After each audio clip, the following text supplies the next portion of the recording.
मेरे बच्चे, पुष्प की सुगंध वायु के विपरीत कभी नहीं जाती, लेकिन मानव के सद्गुण की महक सब ओर फैल जाती है, चाहे वायु का प्रवाह हो या ना हो। जब व्यक्ति मेहनत की कसौटी को पार करता है, तो उसका व्यक्तित्व सुगंधित पुष्प की भांति ही खुद उठता है, जिसकी महक सभी दिशाओं में फैल जाती है। मेरे बच्चे, तुम यह मत सोचो कि तुम जो कर रहे हो उसे कोई देख नहीं रहा है और दूसरे क्या करते हैं, चाहे तुम्हारे प्रति चाहे संसार के प्रति, इसकी भी चिंता ना करो। क्योंकि कोई है जो सदैव तुम्हें सुकोमल फूल समझकर तुम्हारा संरक्षण कर रहा है, तुम्हें स्वयं पोषित कर रहा है। मेरे बच्चे, जिस व्यक्ति ने स्वयं कभी फूल ना लगाया हो, वह यह कैसे सोच सकता है कि कभी खिले ना। इसलिए मैं सदैव यह सोचती हूँ कि तुम्हारी भलाई हो, लेकिन यह सृष्टि चनों का खेल है, यहाँ चयन तुम्हें ही करने पड़ते हैं। मेरे बच्चे, महसूस करो, खुशियों से भरा हुआ टोकरा लेकर अभिभावक देवदूत तुम्हारे घर आ रहे हैं। क्या इसकी प्रसन्नता तुम्हें इस छर हृदय में महसूस नहीं हो रही है? कुछ घटनाएं दिव्य समय पर ही घट होती हैं, फिर चाहे तुम कितने ही हाथ पैर क्यों ना मार लो। इसलिए मेरे बच्चे, व्यक्ति को व्याकुल नहीं होना चाहिए और सब्र करते हुए प्रतीक्षा करनी चाहिए। जो मिला है उसे आनंद के साथ भोगना चाहिए। कोई भी व्यक्ति जैसा अभ्यास करता है वैसा ही बनता चला जाता है।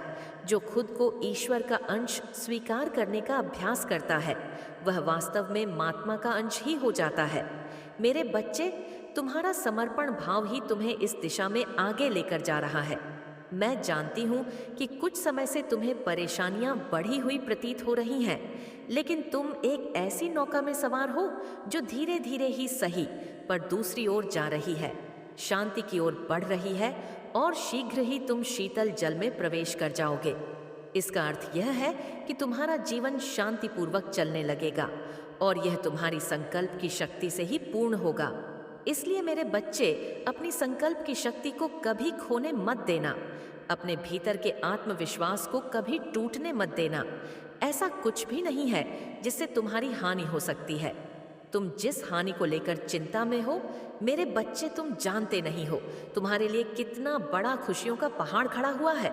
एक ऐसा अनंत पहाड़, असीमित पहाड़ जो कभी समाप्त ना हो, जिसकी ऊंचाई की कभी तुम कल्पना भी ना कर सको, जिसमें जितना ऊपर बढ़ते जाओगे तुम्हें उतनी शांति मिलती जाएगी।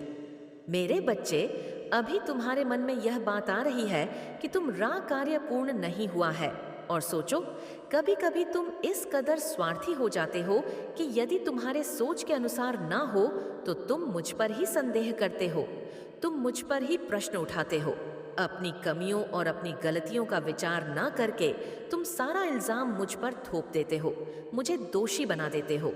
मेरे बच्चे, जब खुशियां मिलती हैं तो मुझे प्रसन्न भाव में आभार व्यक्त नहीं करते, लेकिन दुख मिलते ही सारा दोष मेरे ही ऊपर मढ़ देते हो, जबकि यह विचार नहीं करते कि संसार में ऐसे भी लोग हैं जो तुमसे भी कितना ज्यादा गए गुजरे हैं, जिनके पास वह सब भी नहीं जो तुम्हें हासिल है। क्या तुमने यह सब अपनी योग्यता से प्राप्त किया जो तुम्हारे पास आ रहा है? क्या वास्तव में तुम हृदय से स्वीकार करते हो कि तुम उसके योग्य थे? आज तुम्हारा शरीर तुम्हारे पास सबसे बड़ा धन है, लेकिन तुम्हारे पास तुम्हारा स्वस्थ शरीर, तुम कभी इसकी कल्पना नहीं करते कि यह और कितना बदतर हो सकता था। तुम आभार व्यक्त करने के बजाय दोष मरते हो। यदि तुम्हारा एक कार्य सफल नहीं हुआ तो तुम मुझे झूठा ठहराते हो, तुम ब्रह्मांड को ही झूठा ठहरा देते हो। मेरे बच्चे, इस तरह से तो तुम जो चाहो वह हो जाए। यदि तुम्हें ऐसा लगता है तो यह समय नहीं, वास्तविकता में जो तुम चाहते होता वही है, लेकिन उस अनुसार नहीं जैसा तुम सोचते हो। यदि ऐसा होने लगे तो संसार के प्रत्येक मनुष्य के अनुसार कार्य होगा। यदि ऐसा होने लगे तो तुम स्वयं विचार करो कि कितना विरोधा इस संसार में उत्पन्न हो जाएगा। मेरे बच्चे, तुम्हें लगता है केवल तुम्हारा ही जीवन इस संसार में मौजूद है, लेकिन ऐसा नहीं है। ये सारा जीवन तुमसे ही सम्मिलित है, तुमसे ही जुड़ा हुआ है, लेकिन हर जीवन अपने आप में विशिष्ट है। हर जीवन का एक मूल्य है। मेरे बच्चे, कई बार यह ब्रह्मांड तुम्हें निर्दय लग सकता है, लेकिन इसके के पीछे छुपा हुआ रहस्य तुम नहीं देख पाते हो। तुम बस सदी छिछली बातों पर विचार करते हो। इसके भीतर उतरकर यह नहीं देखते कि कितना खजाना भरा है। इसमें दूसरों पर आश्रित होकर तुम चाहते हो कि तुम्हारा जीवन ऐसे बीत जाए जिसमें कोई कष्ट ना हो। मेरे बच्चे, मैं भी यही चाहती हूँ कि तुम्हारे जीवन में कोई कष्ट ना हो। लेकिन तुम्हें क्या प्रयास नहीं करना होगा? तुम्हें क्या कदम नहीं बढ़ाने होंगे?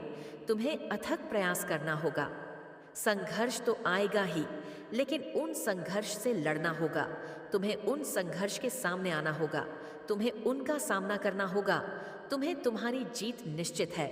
मेरे बच्चे, मैं यह सुनिश्चित करती हूँ, यूं कहे मैं इसकी गारंटी देती हूँ, लेकिन तुम्हें प्रयास करना होगा, तुम्हें प्रयत्नशील होना होगा। तुम प्रकाश को नहीं देख पा रहे, उस दिव्यता को नहीं देख पा रहे जो तुम्हारे जीवन में भेजा जा रहा है। मेरे बच्चे, अपने जीवन की गहराई में उतरो, अपने जीवन का दर्शन देखो, अपने जीवन का विचार करो। तुम्हें जो प्राप्त है उसका आभार व्यक्त करना शुरू करो। जो प्राप्त है, यदि उसका आभार ही नहीं व्यक्त करोगे तो जो नहीं प्राप्त है वह कभी कैसे प्राप्त होगा? मेरे बच्चे, सर्वप्रथम शिकायतें करना बंद कर दो। यदि एक कार्य नहीं हुआ तो इसका मतलब यह नहीं कि तुम्हारा जीवन रुक गया है। इसका यह भी मतलब नहीं कि वह संपन्न नहीं होगा। तुम एक छोटे से रेत के भंडार को अपने जीवन में उतारना चाहते हो, लेकिन उसके आगे जो खुशियों का विषा ही मिला हुआ है, फिर ना तुम्हें कुछ पाने की चाह बचेगी और ना ही कुछ खोने का गम। और ऐसी परिस्थिति में तुम्हें केवल ईश्वर मिल सकते हैं, और जिसे ईश्वर मिल जाते हैं उसे फिर कुछ और पाने की इच्छा नहीं होती। मेरे बच्चे, अपने मन को गहनता से विचार में लगाकर यह सोचो कि वास्तव में तुम भौतिकवादी चीजों को ही पाना चाहते हो या स्वयं ईश्वर को पाना चाहते हो।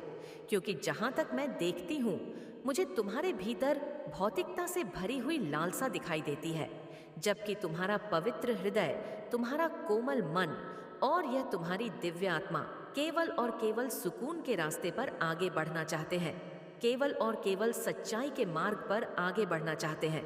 लेकिन मेरे बच्चे, तुम्हारे मन ने यह कैसा आवरण ओढ़ रखा है जो भौतिकता से आगे कुछ देख नहीं पा रहा, और तुम जिस भौतिकता की इच्छा कर रहे हो वास्तव में वह माया के अतिरिक्त कुछ भी नहीं।